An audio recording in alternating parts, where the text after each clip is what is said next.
नमस्ते, book box में आपका स्वागत है। हमें सब्सक्राइब करना ना भूलें और हमारे नए वीडियो को प्राप्त करने के लिए घंटी को दबाएं।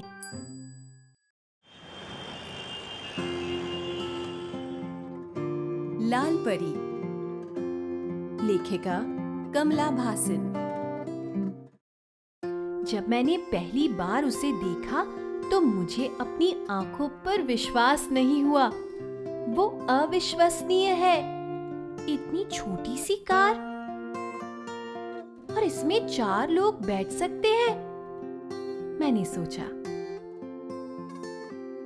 मैं अपनी छोटी बहन नीता के साथ दीवार पर बैठी कारें गिन रही थी।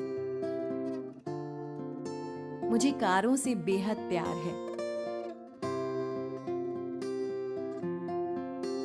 चमकती पीली उसकी हेडलाइट्स दिप दिप कर रही थी। वो लाल परी जैसी दिख रही थी। मेरे मन में प्रश्नों का बवंडर उठ गया। कॉलोनी के दरवाजे तक मैं साइकिल करके गई। मैंने दरबान चाचा से पूछा कि क्या उन्हें उस चमचमाती लाल कार के बारे में कुछ पता है। उन्होंने हंसकर कहा, तुम्हें वो कार पसंद आई? वो और उसकी मालकिन अभी हाल ही में यहाँ रहने आए हैं। वे 112 नंबर वाले घर में रहते हैं। शुक्रिया, मैंने कहा और साइकिल करती हुई घर लौट आई। उस शाम मैं 112 नंबर वाले घर पर गई। वहां मैंने लाल परी को एक दरवाजे के पीछे खड़ा पाया। उसके बाईं ओर बिजली का एक तार जुड़ा था। लाल परी बिजली से चलती है, पेट्रोल या डीजल से नहीं। अगले दिन मैंने लाल परी को सर्राटे से गुजरते देखा। मैं उसके पीछे भागी और उसे रोकने के लिए मैंने अपना हाथ उठाया। वो रुक गई। अंदर बैठी थी सफेद बालों वाली एक महिला, जो मुझे देखकर मुस्कुरा उठी। वे मेरी नानी जैसी लग रही थी। मैंने लाल परी को आहिस्ता से थपथपाया और नानी से कहा, मैं कारों की एक्सपर्ट हूँ, लेकिन मैंने ऐसी कार कभी नहीं देखी। मुझे सचमुच ये बहुत अच्छी लगी। क्या मैं इसे लाल परी कहकर बुला सकती हूँ? तुमने तो इस नन्ही को बहुत ही अद्भुत नाम दे डाला, नानी ने कहा। नानी ने मुझे सैर के लिए निमंत्रण दिया। कितनी उत्तेजित हो उठी मैं घर की ओर दौड़ी और नानी के साथ जाने की अनुमति मांग ली। फिर मैं सैर के लिए लाल परी की गोद में उछल कर जा बैठी। ऐसे सर्राटे के साथ हम रास्तों से गुजरे कि बर्फ अब मुझे कोई गरज नहीं, बस हल्की सी गुरगुराहट सी सुनाई दे रही थी।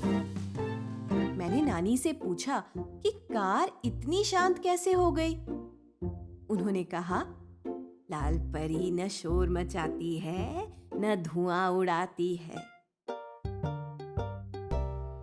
कारों के बीच से लाल परी सनसनाती हुई चली जा रही थी।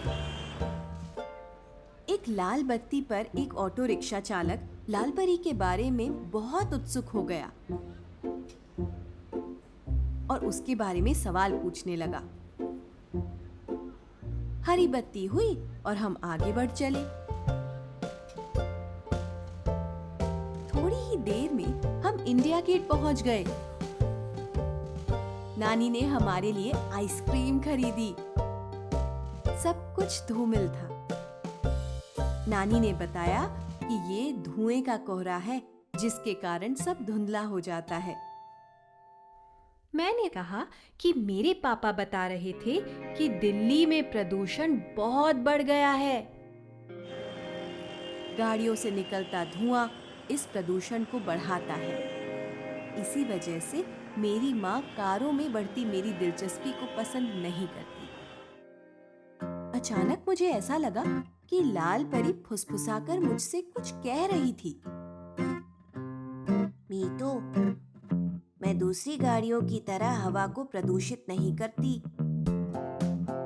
साथ ही मैं चलने और खड़े होने के लिए भी कम जगह घेरती हूँ।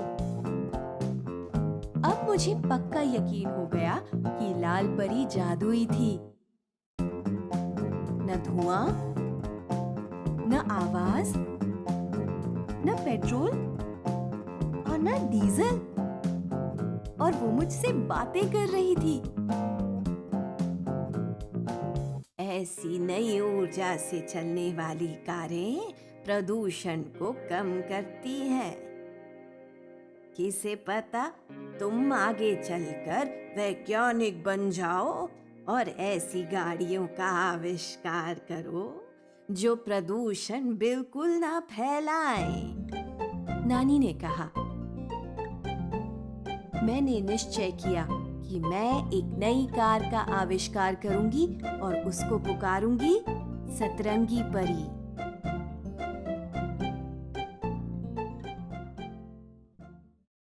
सुनिए जी, वीडियो को पसंद करना और बांटना ना भूलें। कृपया नीचे अपनी टिप्पणियां भी छोड़ दें।